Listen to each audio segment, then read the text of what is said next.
Good morning to all of you. Welcome to Legal Matters by Sai Baba Sankara.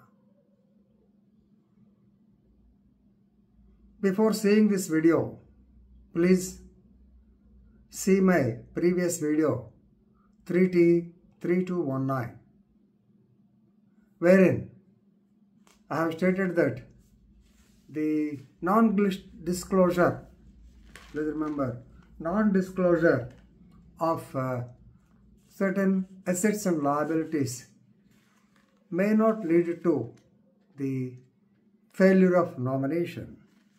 Every non-disclosure by the candidate will not lead to invalid of nomination. Same case,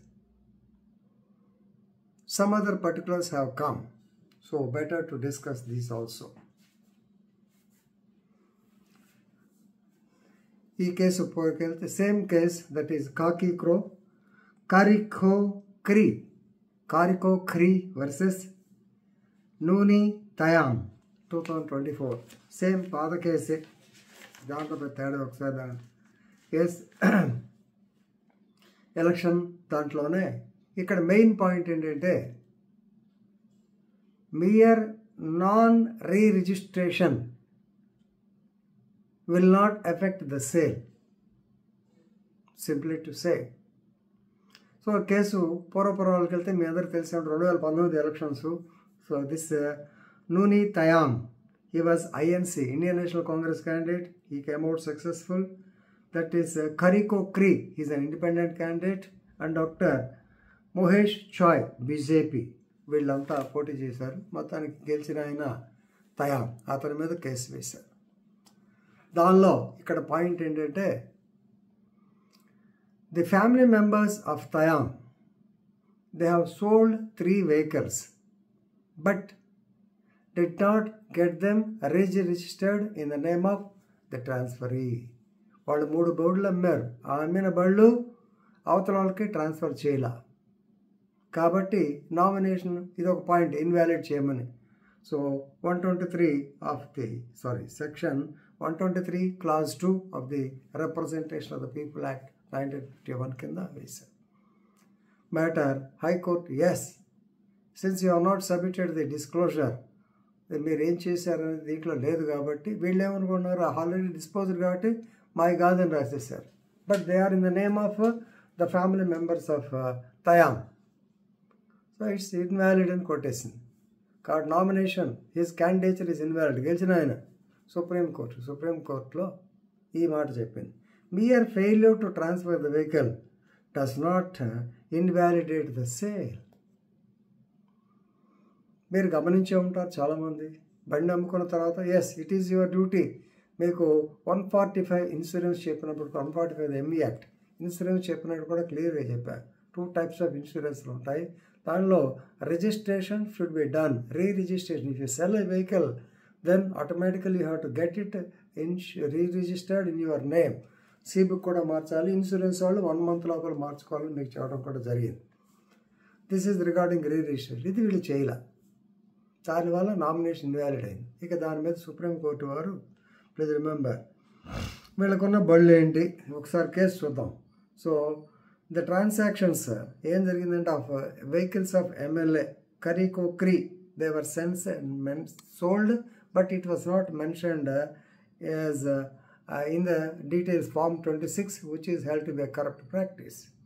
ఒకటి scooty, 2 Maruti Omni, 3ది Hero Honda CD Dawn motorcycle. ఇవి ఈ ఏం బళ్ళ MLA, ఇప్పుడు present MLA ఎట్టా ఉన్నారు, ఒక్కొక్కడు Fortuner కన్నా తక్కువ ఉందా. చీరాల ఎమ్మెల్యే ఉన్నాడు, మాజీ ఎమ్మెల్యే ఆమంచి కృష్ణమోహన్. సో మొదట్లో ఇన్నోవా, ఆ తర్వాత స్కార్పియో, ఆ తర్వాత Benz, Fortuner quite common. So ఇట్లా చాలామంది మేము చూస్తుంటాం. సో వెహికల్స్ కానీ ఈ మారుతి ఆమ్ని, స్కూటీ ఇవే. కానీ as the record says as definitely the vehicles still belong to the family of Kalikho because they were not re-registered. Kani, these people were able to prove that they have signed Form 29 and 30. ఆ కాలంలో TV 2000 elections కన్నా ముందు 2930 forms సంతకం పెట్టాము, తంబేసి ఇచ్చాము, కానీ వాళ్ళే they failed to get it registered.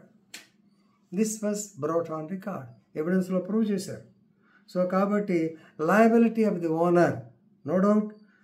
Normally వీళ్ళు సుప్రీంకోర్టు వీళ్ళు ఒక కేసులా కూడా సైట్ చేశారు, అది కూడా యాక్చువల్గా ఎంవీ యాక్ట్ సంబంధించింది. That is Naveen Kumar versus Vijay Kumar and that's 2018 Karnataka high court judgement అనమాట. Liability of the owner to inform the regional transport authority that the vehicle is sold. Right, అసలు పాయింట్కి వచ్చాం. సహజంగా మనం వెహికల్ అమ్ముకున్న తర్వాత సీ బుక్ ట్రాన్స్ఫర్ జరుగుతూ ఉంటుంది. At the same time you will get an endorse, ఒక 100 రూపాయల పేపర్ మీద లేదా 10 రూపాయల స్టాంప్ బాండ్ పేపర్ మీద రాసుకుంటాం. ఈ రోజు నుంచి ఈ బండి నేను తీసుకుంటున్నాను, మిగతా డబ్బులు నీకు కడతాను, అప్పటి వరకు ఏదైనా యాక్సిడెంట్లు అయినా అంతవరకు నాదే బాధ్యత. That is a sale deed, is it not? This deed is covered under sale of goods act 1930. The vehicle sale doesn't, నార్మల్గా చాలామంది ఏమనుకుంటారంటే ఆ కాగితం దేనికి పనిచేస్తుంటారు, but it is an evidence under sale of goods act. So అదేంటి మీకు డిపిసిలో చెప్పుంటారు, drafting, building, conveyancing is, please remember, is concluded once the document of sale is executed. So please remember, ఈ రిజిస్ట్రేషన్ రిజిస్ట్రేషన్ అది it's only post sale incident. So కాబట్టి here the owner sign the papers and handed over to the transferee, but he failed to get the act done. So kabatti before nomination itself they have already sold away, and they were under the impression that already they have been handed over to the other person. Actually in anta isadu dintlo his assets 8.41 crores. ఈ మూడు కలిసి ఎంత ఉంటాయి? Maximum ఎంత కొట్టుకున్నా 3 లక్షల కన్నా రావు. ఇది mention చేయకపోతే నామినేషన్ ఇన్వాలిడ్ అంటారా అని చెప్పి, నో ఇట్స్ నాట్ కరెక్ట్ అని చెప్పి nomination is validated. Right, so very good కేసులా. ఆల్రెడీ 3219లో కూడా వేరే ఇంకో ఇష్యూ డిస్కస్ చేశాము, ఇది కూడా చూడండి. Please enrich your legal knowledge. With this I'm concluding. Thank you very much.